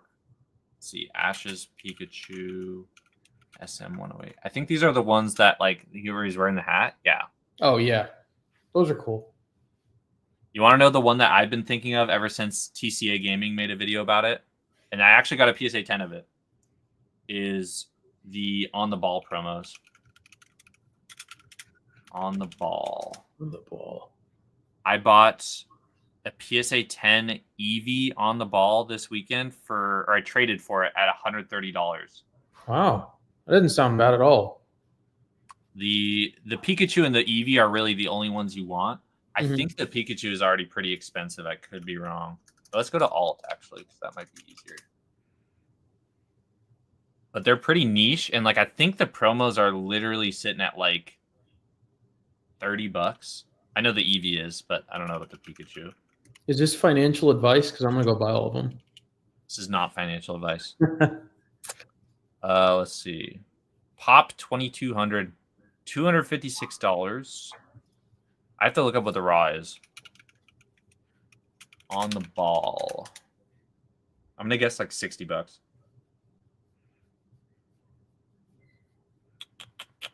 Yeah, 60. Bro, that's what I'm saying. Like, I want to stay away from Pikachu right now because I feel like the Pikachu play has already been capitalized on. All the Pikachu. But if I'm thinking Eevee, I'm telling you, the Eevee On the Ball is like $30. This is not financial advice. This is pretty in the weeds and honestly probably pretty risky. But like at $30, if it goes back down to like $20, I wouldn't like be super pressed. Yeah. Let's see what it was. Like, look at this. A year ago, it was $45. The low in the last year is $26. So it's pretty much the same. Yeah. Not bad. I'm pretty sure I got mine at $130 trade. Yeah, bro. There's literally well, I don't know if that's real. A 220 best offer. Oh, I gotta show you the other thing I picked up. Hold up. Where did I put it? Oh, it's right here. My slab case. So this is like actually shocking to me. I just picked it up because I was like, you know what? Let's just see where this goes. I'm gonna throw it on my eBay for like 500 OBO. Just see what happens. I'm gonna take the screen share off. So this is the Eevee. Wait, I gotta figure this out.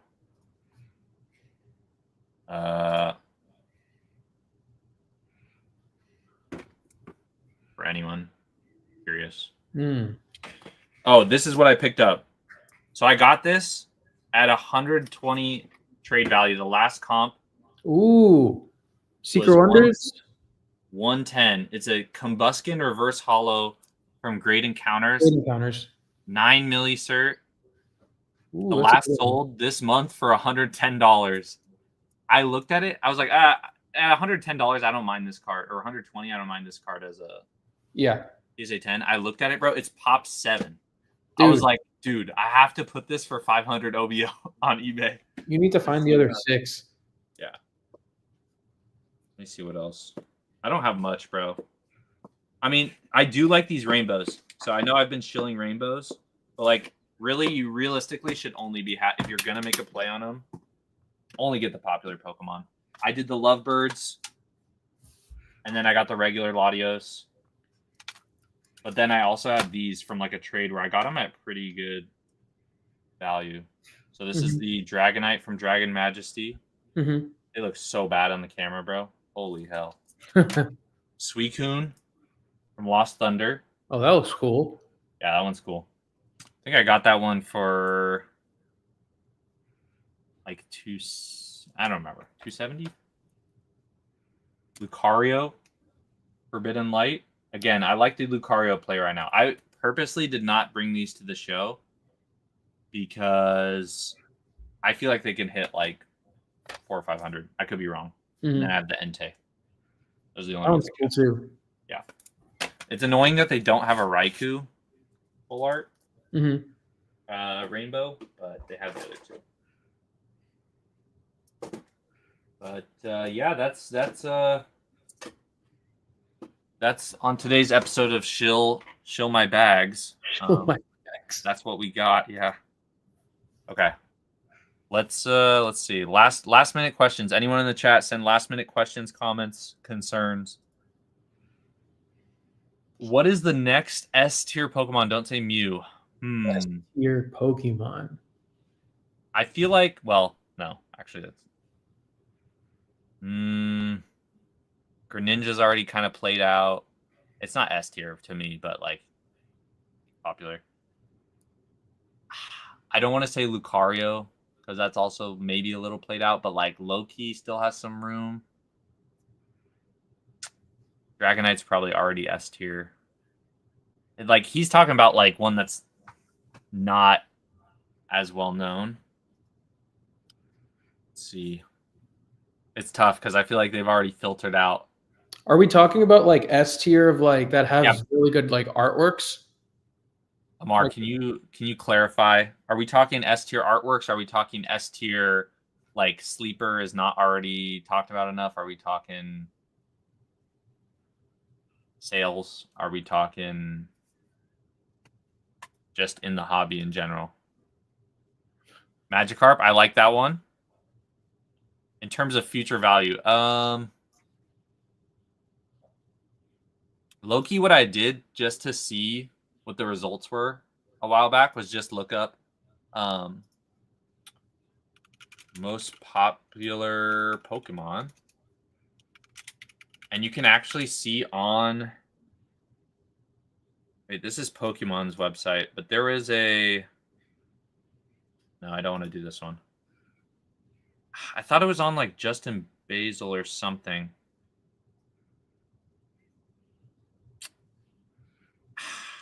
There was a website where you could see like the most voted on Pokemon in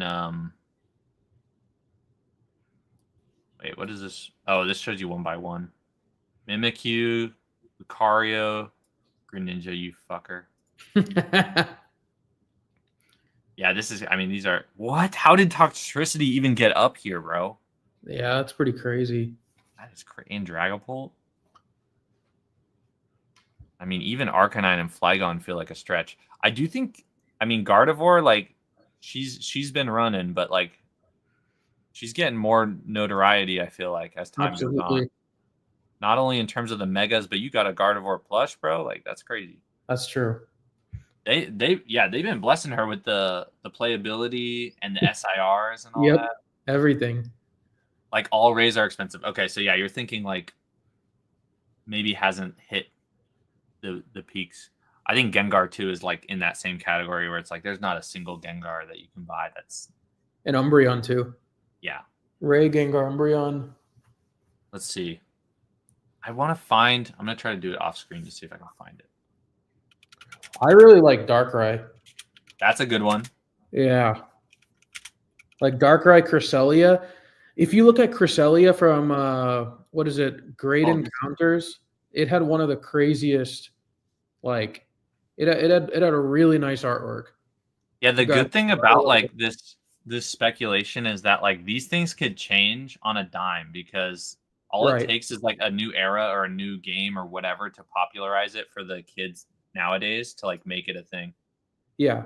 Dude, I like Celebi. I think Celebi is like already pretty popular, but I think if we're talking like Mew level notoriety, I think Snorlax is already there. So this I just pulled up. Everyone is from Bulba Garden. Pokemon of the Year. First the fans, blah blah blah. Votes held in 2020, 2021. So 2020, this breaks it down by overall and then by region. So you have Kanto, Johto, Hoenn, all the way across. So they voted the top, it looks like top 30. So maybe we should look at like the after Gen 3 or something. Because like those are already like pretty solidified, I feel like. Rayquaza is like definitely number one. Yeah. You said Darkrai, which I wonder if he's on this list. Is he not? Darkrai was Gen. That's like shocking to me. 3 or 4? Isn't he Gen? Yeah, I think he's. Oh yeah, he is top 6. Okay. Okay. Darkrai is there. Damn, Luxray at number 3. That is crazy. I'm surprised Cresselia is not up there. I mean, I feel like Cresselia is a big. It doesn't have that many great artworks, but Cresselia is super, super. Yeah, they have Shaman. Cool. They have like all the other mythicals from that era. Shaman, yeah. Giratina, Arceus, Darkrai. Those ones have already like solidified themselves, I feel like, as GOATs, though. Right, the only reason why I said Lucario is because I feel like he gives off the same vibe that Greninja does. Yeah, kind of. I feel like not as much respect has been given to him yet. And we're just looking at the top 30, so this could, I mean, it could be other Pokemon from this era, but I'm just curious. I'm surprised Blaziken's not up at the top. For Gen 3? Oh, it's not Gen 3, though. Never mind. Blaziken's top 5 in Gen 3. Oh, okay. Oh, it is. Okay. Damn, Gardevoir number 2. Holy Yo, she lost to Rayquaza by 400 votes. That is absurd. Damn. Gardevoir low-key goated. How are Groudon and Kyogre so low on that list? Were they? Look at that. Damn, the hate. Even Latios are pretty low. But this is 2020, so like this could have been. Yeah. The fact that Swampert is above Salamence, Latias, Kyogre, Groudon. That's pretty crazy. I want to look at like.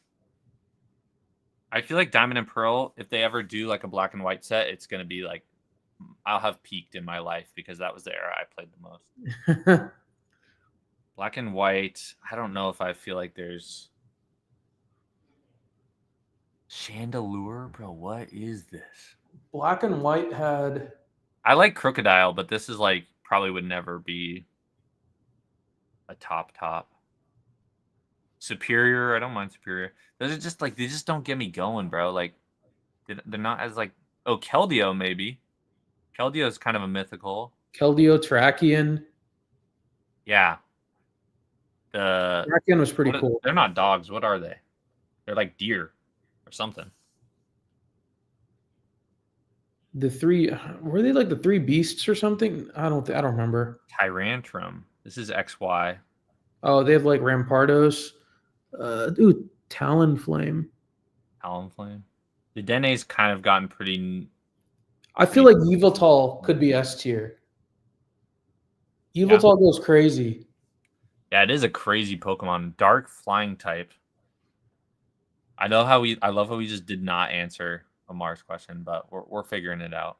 Latios and Latias. I feel like I would agree with this if they didn't already have the Altart tag team at such a high price. Yeah. But otherwise I would agree with that. I feel like low-key like a Marshadow or something like this, where it's like kind of the accomplice of Machamp. Like Machamp is low-key a sleeper, I feel like, for a while. Machamp is a sleeper. Decidueye. I know a lot of people like Rowlet and Decidueye, so it's maybe not sleeper, but if we're talking like next one to pop, like I could see it. Like I always thought Zeraora was kind of a sleeper, but they've given him some love last couple, even in this era. The entire video game community is like super on Incineroar. Oh, Incineroar. Yeah. Oh yeah, right here. Yeah. He's busted in the video game. Yeah, he's good in Smash too. Oh yeah. Let's see. I want to do a deep dive on this on another episode. episode maybe sometime where like actually look at beyond the top 30 because this is top 30 from 2020. Yep. Snom. Toxicity, bro. I did not realize Toxicity and Dragapult got numbers like that. Dragapult's like one of the BDIFs too. So people love Dragapult. Or Pekko. I like that. A lot of the cutesy Pokemon that they always have one like that. Every era. Let's see. Sword and Shield didn't really have much. Okay, let's see 2021 real quick, and then we'll get out of here. 2021. So this is like COVID, right? Or I don't know when they did the poll. Yeah, I think so. Around there. February 26, 2021. This is like just, a year into COVID pretty much. Oh, Wobbuffet could pop. Yeah, Wobbuffet. Those promos I think are going to do well. That promo's sick. Scizor is already kind of notorious. Miss Drevis, I kind of like that one. Kind of like a cutesy one, but more dark. Let's see what else. Oh, damn. Piplup and Empoleon. Yo. I'm a fan of Empoleon. I can get down with that. Damn, they chopped. Damn, the voting was so much lower. Lucario had 100K votes, and the next highest was 61K in 2020. In 2021, they're like barely getting like 20K. Yeah. Bidoof. I always liked Krogunk and Toxicroak. Toxicroak's pretty badass. Such a cool card. Or such a cool Pokemon. Gallade. I feel like Gallade, I wanted Gallade to be cool, but he was always overshadowed by Gardevoir. Yeah. Yep. Wow, I'm gonna check the comments. Thank you both. Great stream. Thank you for coming. Yeah, Darkrai. I think you nailed it on that one. I think that's probably the best. I mean, you really could just go down the list of like mythicals, right? And find the ones that aren't being talked about. I feel like Shaden's not even talked about. Let's look at some Gen 2 ones because Z to A is gonna have Totodile and Chikorita. Hold on, Gen 2's right here. Ampharos was a great one. Azumarill was also pretty big. Let's look up Gen 2 Pokemon. And then we'll get out of here. Gen 2 Pokemon list. Cerebi, this is the one I use. Yep. All right. Typhlosion's pretty crazy. Typhlosion has been the center of attention. Noctowl, Crobat, Cleffa, Jigglypuff, Xatu. There's Ampharos. Marrow, Politoed. Yeah. Sudowoodo, Apom, Espeon, Umbreon, Murkrow, Slowking. I like Wobbuffet. I think that's a good pick for. I mean, I don't know if he's the next to pop. Steelix. Tyranitar's in that one too. Tyranitar Scizor. Is he up there? Or is he further down? He's probably further down. He's right. Did you pass him? Oh, did my computer just... Oh, no, Kingdra's here too. Kingdra's pretty crazy. Skarmory. I like Skarmory. That's a look of death. Houndoom, Kingdra. Yeah, Kingdra. We call What's the backstory on that? Sudowoodo. Jenny. Damn, you freeze him like that? There's Blissy's in there. Blissey Tyranitar. Blissey. Yeah, Tyranitar. I feel like Tyranitar is like... It's up there I don't know now. if people call him S tier, but yeah, he should be if he's not. I like Celebi. Oh, Lugia probably already up there. The dogs. Mm-hmm. I don't think the dogs are worthy of S tier, but... I mean, I don't think any of these are probably that we're looking for are worthy of S tier, but I think they could pop if they give them enough love. Yeah. I think Houndoom is probably like borderline. They're trying to work it in with like Shrouded and stuff and City in Flames, but I don't know. It would be sick if and when we get a Meganium and Feraligatr SIR and you get like a Totodile IR. That would be sick. It's crazy they have Cyndaquil, Kulava, Typhlosion with no flame in these photos. Look at my boy. What did they do to my boy? Oh, wait, they do have one. Oh, there you go. Game databases. Oh, they have that. Okay, How did you ever feel about these Hisuian forms? It's Were always you a weird. Hey, it kind of looks like you went Super Saiyan. fan? Dark Hisuian. It just looks more like zesty of a type Yeah, version. But I hey, do. I do like the look of it. But like, yeah, looks a bit more. I do like the Hisuian Growlithe in Arcanine though. Yes. So yeah, I think we'll go with Darkrai on this one because I think that's probably the best pick from ones that like probably aren't quite there yet. That should be.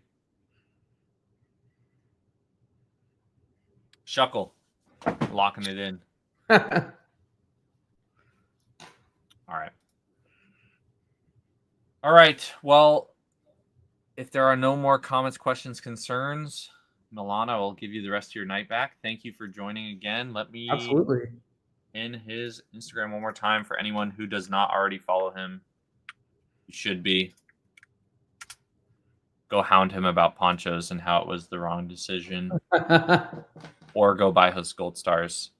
Let everyone know what's your schedule like in terms of like what do you have coming up? Do you have shows or what's going on? So I think the next show is going to be a local one. It's going to be NTX in Frisco, and then I think we're going to be going to Kansas City Collecticon. Then after that, I mean, we have our little small vacation to Worlds 2025 Nice. before we really start gearing back up for more shows. So Very yeah, nice. I'll try to go to Worlds next year if I can. dude. Hey, if I can make it and compete at Worlds, I hope you're there. Dude, that would be so sick to get I like know. 10 or 20 of us to roll deep. Yeah, I mean, I'm gonna be. The season starts September 1st, so I'll be hitting the ground running at like local tournaments, and I think the first regionals I'll be at will be in Pittsburgh, like in mid-September. So there's like Pittsburgh, there's internationals in London that I'm looking at. There's a lot of big tournaments coming up, so just gonna lock in and grind for the invite because that'd be pretty crazy. I feel like my strat, if I were to play, would be to play the anti deck, where it's like if 4 out of every 5 decks is playing Gardevoir, I got to play the deck Trust that like me. kills Gardevoir. The way that ends up working is you play the anti deck, and then you end up getting paired with your worst matchup every round, and then you end up dropping. The anti. I've tried to play in the anti metagame deck, and it worked that one tournament, but the rest of them, it's like the world hates you. I feel like when I've looked at like the standings very vaguely, I'll see Yeah. like it'll be like the top 10, and it'll be like 8 Gardevoirs, and then it'll be like one random like lightning Grimmsnarl type deck. deck. Yeah, Yeah. something where it's just like no one else is playing it, but it like Right. places somehow. Somebody snuck it in because no one knows how to beat it. Yeah. Or like It's a fair. random like steel type or something. Right. All right, man. I'll give you the rest of your night back. Thank you for coming on. Of course, man. Have Anytime. a good night soon sometime. All right. Sounds good. Have a good night, guys. All right. Thanks, y'all. Peace.